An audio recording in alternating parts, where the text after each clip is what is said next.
புதுச்சேரியில் உள்ள தாவரவியல் பூங்காவில் ஆங்கிலத்தில் வைக்கப்பட்டுள்ள ஐ லவ் பாண்டி என்கின்ற செல்ஃபி பாயிண்ட் வாசகத்தை அகற்றக் கோரி தமிழ் அமைப்பினர் முற்றுகை போராட்டத்தில் ஈடுபட்டனர். புதுச்சேரி மாநிலத்தில் ஸ்மார்ட் சிட்டி திட்டத்தின் கீழ் 200 ஆண்டுகள் பழமை வாய்ந்த தாவரவியல் பூங்கா புனரமைக்கப்பட்டு கடந்த 2 தினங்களுக்கு முன்பு முதலமைச்சர் ரங்கசாமியால் திறந்து வைக்கப்பட்டது.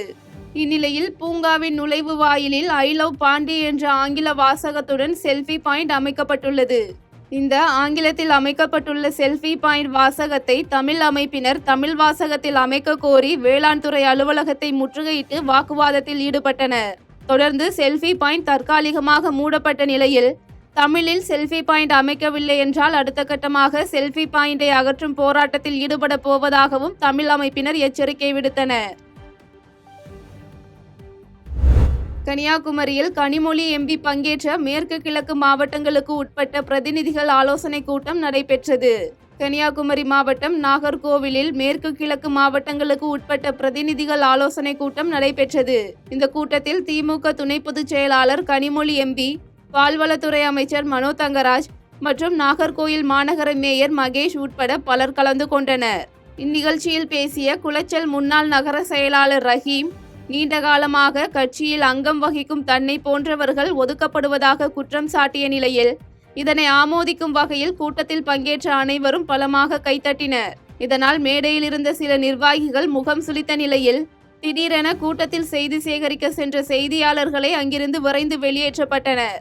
இதனைத் தொடர்ந்து பல நிர்வாகிகள் தற்போதைய மாவட்ட நிர்வாகிகள் மீதான தங்கள் அதிருப்தி தொடர்பான கருத்துக்களை பகிர்ந்தனர். கிருஷ்ணகிரியில் அதிமுக சார்பில் சிசிடிவி கண்காணிப்பு கேமரா திறப்பு விழாவில் பங்கேற்ற அதிமுக துணை பொதுச் செயலாளர் KP முனுசாமி, அரசு மக்களுக்கு செய்ய வேண்டிய பணிகளை அதிமுகவினரை முன்வந்து செய்வது மகிழ்ச்சியான காரியம் என தெரிவித்தார். கிருஷ்ணகிரி அருகே பாஞ்சாலியூர் பகுதியில் கடந்த பல நாட்களுக்கு முன்பாக தாய் மற்றும் மகள் இருவரும் படுகொலை செய்யப்பட்டனர்.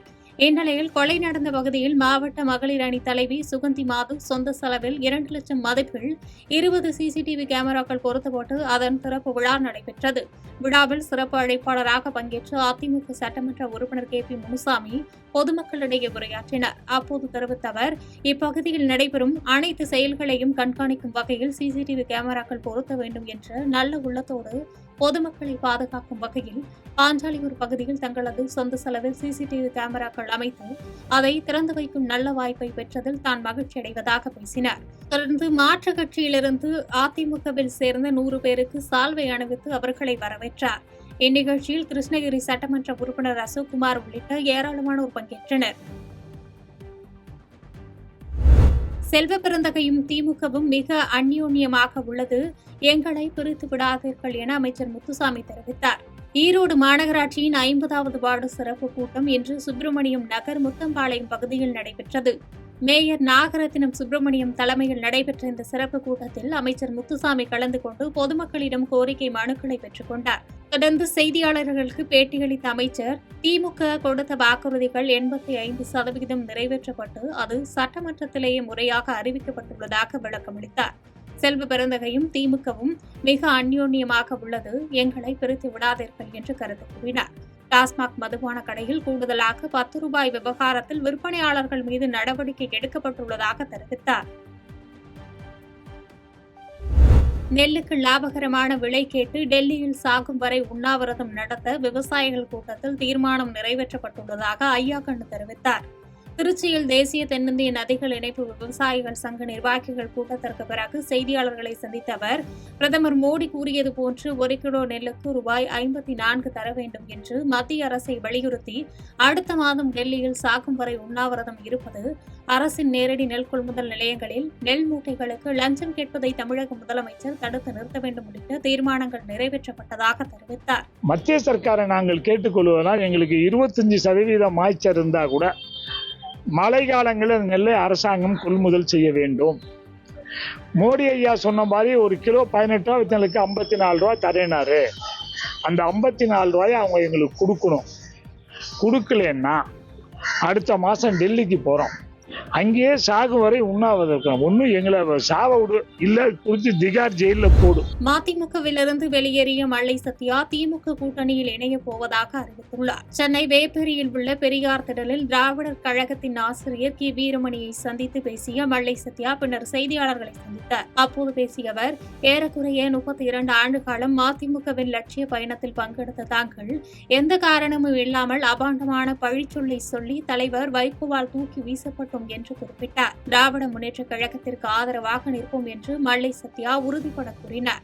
மேலும் தங்கள் புதிய இயக்கத்தின் பெயர் மற்றும் கொடி ஆகியவை நவம்பர் 20ஆம் தேதி சென்னையில் அறிவிக்கப்படும் என்றும் திராவிடர் கழகத்தின் தலைவர் கி வீரமணியை சந்தித்து தங்களுடைய நிலைப்பாட்டை விளக்கி வாழ்த்துக்களை பெற்றதாகவும் தெரிவித்தார்.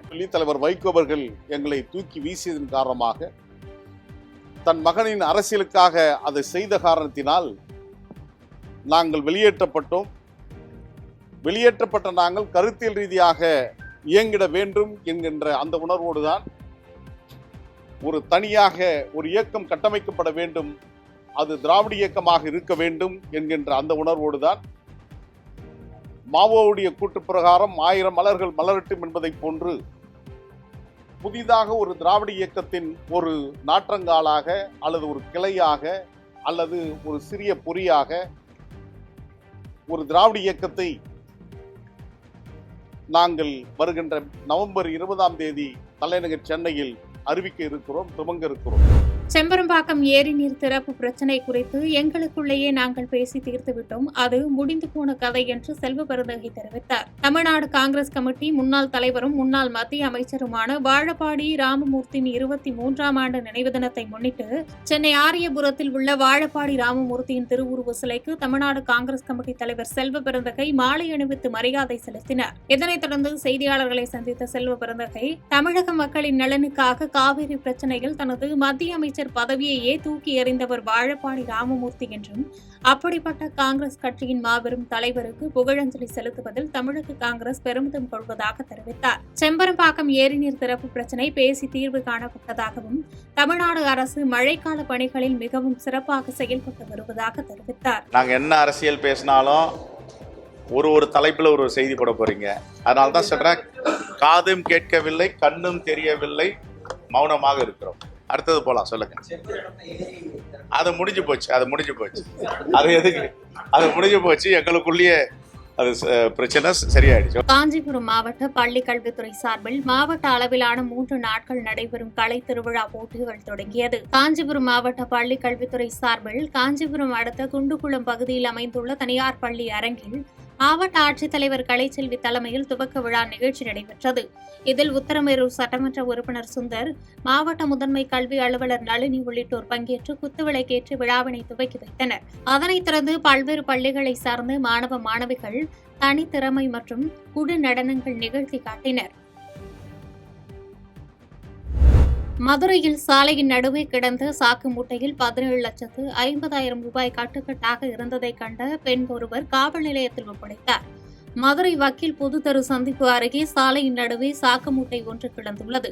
இதனால் சந்தேகமடைந்த சிவபக்தையான செல்வமாலினி என்பவர் சாக்கு மூட்டையை பிரித்து பார்த்தபோது அதில் கட்டுக்கட்டாக 500 ரூபாய் நோட்டுகள் கிடந்துள்ளது. உடனடியாக அதை விளக்குத்தூண் காவல் நிலையத்தில் ஒப்படைத்த சிவபக்தையான செல்வமாலினிக்கு பாராட்டுகள் குவிந்து வருகின்றன. சாலையில் கிடந்த சாக்கு மூட்டையில் 17,50,000 ரூபாய் ரொக்கப்பணம் உள்ள நிலையில் ஹவாலா பணமா அல்லது வேறு ஏதேனும் வியாபாரிகள் கொண்டு வந்த பணமா என காவல்துறையினர் தீவிர விசாரணை நடத்தி வருகின்றனர். மருது சகோதரர்களின் 224வது குரு பூஜை விழாவை முன்னிட்டு மதுரை புறநகர் கிழக்கு மாவட்டம் சார்பில் சட்டமன்ற உறுப்பினர் ராஜன் செல்லப்பா மருது சகோதரர்கள் சிலைக்கு மாலை அணிவித்து மரியாதை செய்தார். மதுரை புறநகர் கிழக்கு மாவட்டம் சார்பில் இந்திய சுதந்திர போராட்ட வீரர்களான மருது சகோதரர்களின் 224வது குரு பூஜை விழாவை முன்னிட்டு திருப்பரங்குன்றம் சட்டமன்ற தொகுதிக்குட்பட்ட ஆலங்குளம் பகுதியில் உள்ள மருது சகோதரர்களின் சிலைக்கு திருப்பரங்குன்றம் சட்டமன்ற உறுப்பினர் ராஜன் செல்லப்பா மாலை அணிவித்து மரியாதை செய்தார். தொடர்ந்து மருது சகோதரர்களின் ஆலங்குளம் பகுதி சங்க நிர்வாகிகள் கோரிக்கையை ஏற்று மருது சகோதரர்களின் சிலைக்கு மணி மண்டபம் அமைத்து தரப்படும் என்று உத்தரவாதம் அளித்தார். மருது பாண்டியர்களின் 224வது குரு பூஜையை முன்னிட்டு சோழவந்தான் சட்டமன்ற உறுப்பினர் வெங்கடேசன் வீர வணக்கம் செலுத்தினார். மதுரை மாவட்டம் சோழவந்தானில் இந்திய சுதந்திர போராட்டத்திற்காக ஆங்கிலேயர்களை எதிர்த்து வீர போர் புரிந்த மாமன்னர் மருது பாண்டியர்களின் 224வது குரு பூஜையை முன்னிட்டு சோழவந்தான் பேருந்து நிலையம் முன்பு வைக்கப்பட்டிருந்த மாமன்னர் மருது பாண்டியர்களின் திருவுருவ படத்திற்கு சட்டமன்ற உறுப்பினர் வெங்கடேசன் மலர்தூவி மரியாதை செலுத்தினார். முன்னதாக சோழவந்தான் பேரூராட்சி அலுவலகத்திலிருந்து பேருந்து நிலையம் வரை திமுக நிர்வாகிகள் மற்றும் தொண்டர்களுடன் ஊர்வலமாக சென்று மருது பாண்டியர்களின் திருவுருவ படத்திற்கு அவர் மரியாதை செலுத்தினார். தொடர்ந்து சட்டமன்ற உறுப்பினர் வெங்கடேசன் பொதுமக்களுக்கு அன்னதானம் வழங்கினார். தமிழ்நாட்டில் 3வது நாளாக நெல் கொள்முதல் நிலையத்தில் ஆய்வு மேற்கொண்ட மத்திய குழு மயிலாடுதுறை குத்தாலம் பகுதிகளில் ஆய்வு செய்து நெல் மாதிரிகளை எடுத்து சென்றனர். மயிலாடுதுறை வட்டம் கிழாய் கிராமத்தில் இயங்கி வரும் தமிழ்நாடு நுகர்பொருள் வாணிபக் கழகத்தின் நேரடி நெல் கொள்முதல் நிலையத்தில் நெல் ஈரப்பதம் குறித்து இந்திய தானிய சேமிப்பு மேலாண்மை மற்றும் ஆராய்ச்சி நிறுவனத்தின் துணை இயக்குநர் PK சிங் தலைமையிலான மத்திய குழுவினர் நேரில் பார்வையிட்டு ஆய்வு செய்து நெல் மாதிரிகளை எடுத்து சென்றனர். அப்போது தமிழ்நாடு நுகர்பொருள் வாணிபக் கழக மேலாண்மை இயக்குநர் முனைவர் அண்ணாதுரை, மாவட்ட ஆட்சித்தலைவர் ஸ்ரீகாந்த், மயிலாடுதுறை நாடாளுமன்ற உறுப்பினர் சுதா, மயிலாடுதுறை சட்டமன்ற உறுப்பினர் ராஜகுமார் உள்ளிட்டோர் உடனிருந்தனர். பண்ருட்டியில் 9,70,00,000 ரூபாய் மதிப்பிலான திட்டப்பணிகளை திடீரென ஆய்வு செய்த பண்ருட்டி சட்டமன்ற உறுப்பினர் வேல்முருகன் ஒப்பந்ததாரரிடம் தரமற்ற முறையில் பணிகள் இருப்பதாக சரமாரி கேள்வி எழுப்பினார். தமிழக வாழ்வுரிமை கட்சியின் தலைவரும் கடலூர் மாவட்டம் பண்ருட்டி சட்டமன்ற உறுப்பினருமான வேல்முருகன் பண்ருட்டியில் நடைபெறும் திட்டப்பணிகளை திடீர் ஆய்வு செய்தார். 4,20,00,000 மதிப்பீட்டில் புதிய பேருந்து நிலையம் அமைக்கும் பணி மற்றும் 5 கோடி மதிப்பிலான புதிய அரசு மருத்துவமனை பணியையும் ஆய்வு செய்து தரமற்ற முறையில் கட்டிடங்கள் இருப்பதாக கூறி ஒப்பந்ததாரரிடம் சரமாரி கேள்வி கேட்டார். தொடர்ந்து மருத்துவர்களிடம் ஏதேனும் மக்கள் பயன்பாட்டு மருத்துவ உபகரணங்கள் தேவைப்படுகிறதா என்பதை கேட்டறிந்தவர் உடனடியாக மருத்துவமனையை திறக்க நடவடிக்கை எடுக்கப்படும் என்று கூறினார். எதிர்க்கட்சிகள் பிரிந்து கிடப்பதால் வரும் தேர்தலில் திமுகவுக்கு வாய்ப்பு இருப்பதாக மக்கள் பேசிக் கொள்கிறார்கள் என முன்னாள் முதலமைச்சர் O பன்னீர்செல்வம் கூறியுள்ளார். சிவகங்கையில் செய்தியாளர்களுடன் பேசிய OPS, திமுக மீண்டும் ஆட்சி அமைக்கும் என்று முதலமைச்சர் கூறியது பற்றிய கேள்விக்கு பதிலளித்தார். இன்றைய சூழ்நிலையில் எல்லா கட்சிகளும் பிரிந்து கிடக்கின்றன. அதிமுக பிரிந்து கிடக்கிறது. பாட்டாளி மக்கள் கட்சியில் ராமதாசுக்கும் அன்புமணிக்கும் இடையே சண்டை. இப்படி இருக்கும் சூழ்நிலையில் திமுகவுக்கு வாய்ப்பிருப்பதாக மக்கள் பேசி வருவதாகவும் கட்சிகள் இதனை பற்றி யோசிக்க வேண்டும் என்றும் கருத்து கூறினார். திமுக ஏன் வாய்ப்பு இருக்குன்னு சொல்லணும். நீங்க எல்லா எதிர்கட்சிகளும் பிரிஞ்சு கிடக்குது. பிரிஞ்சு இருக்கும்போது அவருக்கு வாய்ப்பு இருக்குன்னு பொதுமக்கள் பேசிக்கிறாங்க. நான் பேசுறேன் சாமி, மேல பழியப்படாதீங்க. செய்திகளை உடனுக்குடன் தெரிந்து கொள்ள கீழ்கண்ட கேபிள் மற்றும் DTH நெட்வொர்க்குகளில் எம்நாடு செய்தி தொலைக்காட்சியை காணுங்கள். பாதகம் செய்பவரை கண்டால் நாம் பயம் கொள்ளலாகாது பாப்பா. மோதி மிதித்து விடு பாப்பா, அவர் முகத்தில் உமிழ்ந்து விடு பாப்பா. அண்மை செய்திகளை உடனுக்குடன் தெரிந்து கொள்ள இணைந்திருங்கள் எம்நாடு தொலைக்காட்சியுடன்.